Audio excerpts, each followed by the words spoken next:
Hey there, Georgie here with Ukraine Matters. It's been a busy and difficult week for me, but there's someone for whom this week was a lot more problematic, and those are the Russians, of course. So let's look at some parts of the active front line and count some other issues Russia is having. So we start with the most active directions. Now on Pole, we got additional notifications of further Ukrainian advances in their attack direction. A lot smaller this week, not compared to the next one. But also we have now a little bit more understanding where Russians are trying to specifically push in the southern part. The key location here is this settlement of Myrne, which is basically right here. I'm going to zoom it out a little bit. Right, it is right here on the corner where the front lines sort of touch, and Russians pushing north are trying to meet with Russians pushing west. But this settlement of Myrne is where Russians right now are really trying to push Ukrainians out, and Ukrainians are reporting that this is where a lot of bombardment is happening by the Russians.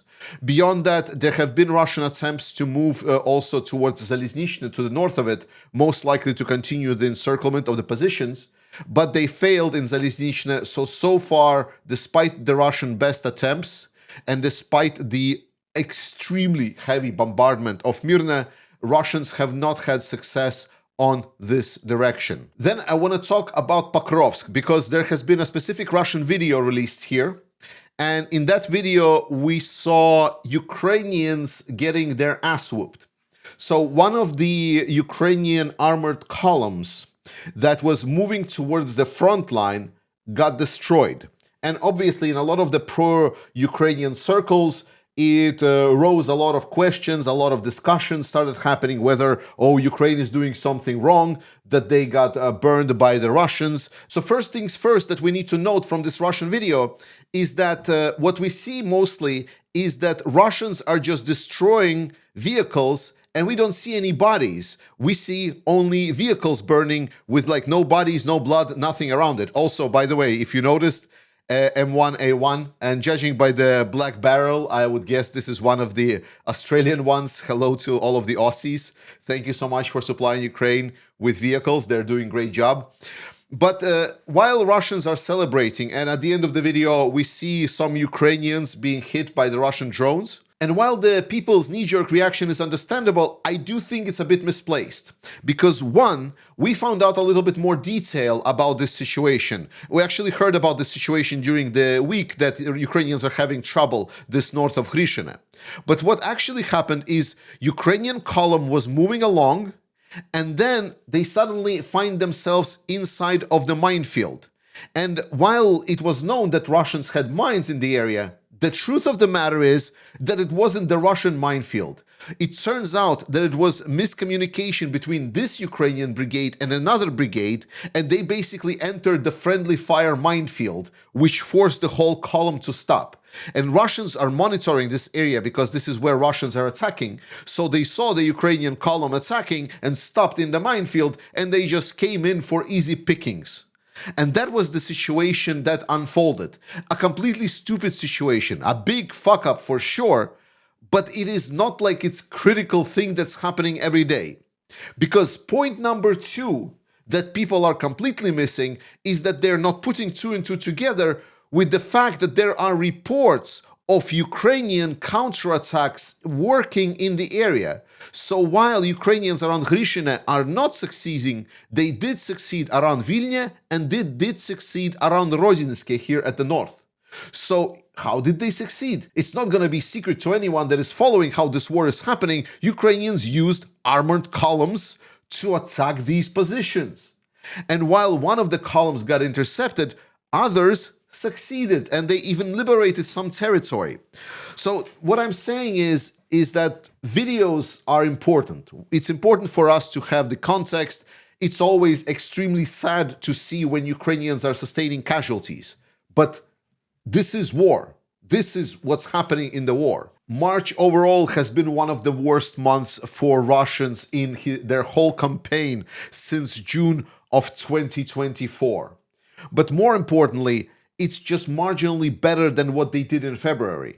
To be honest, Deep State actually here is trying to be very conservative. If you look at some of the other sources, including some of the Russian sources, you see that, for example, Institute for Study of War is actually stating that Ukraine gained 9 kilometers in March when you balance it all out. So Russians are not doing well. So even if we take the conservative data from deep state here, you see the same ups and downs here, where Russia intensifies their operations, then they're taking a pause, then they're intensifying their operations, taking a pause.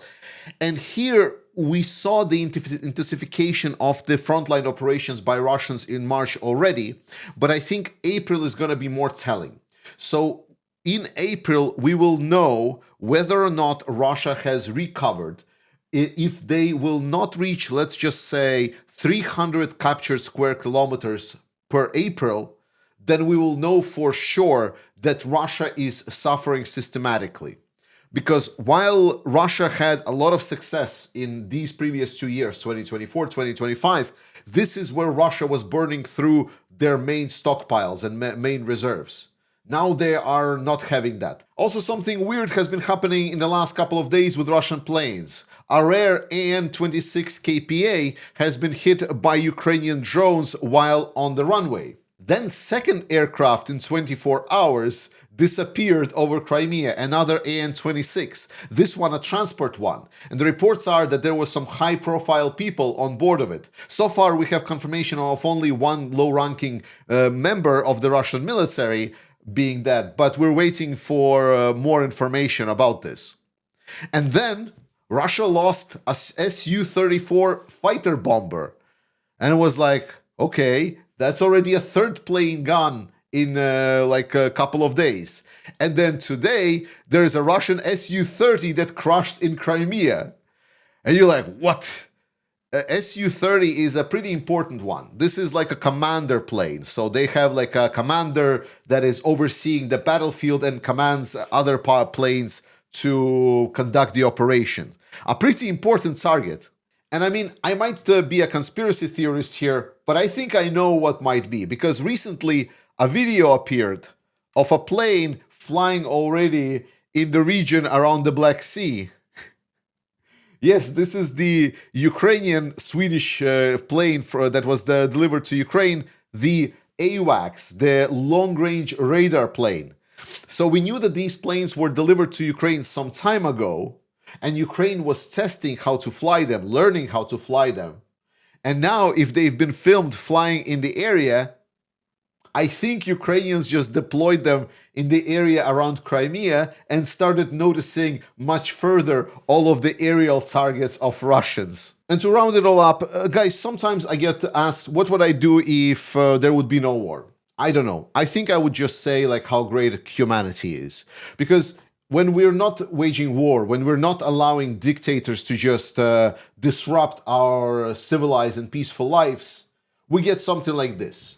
It's the snapshot from Artemis 2, our beautiful home, Earth.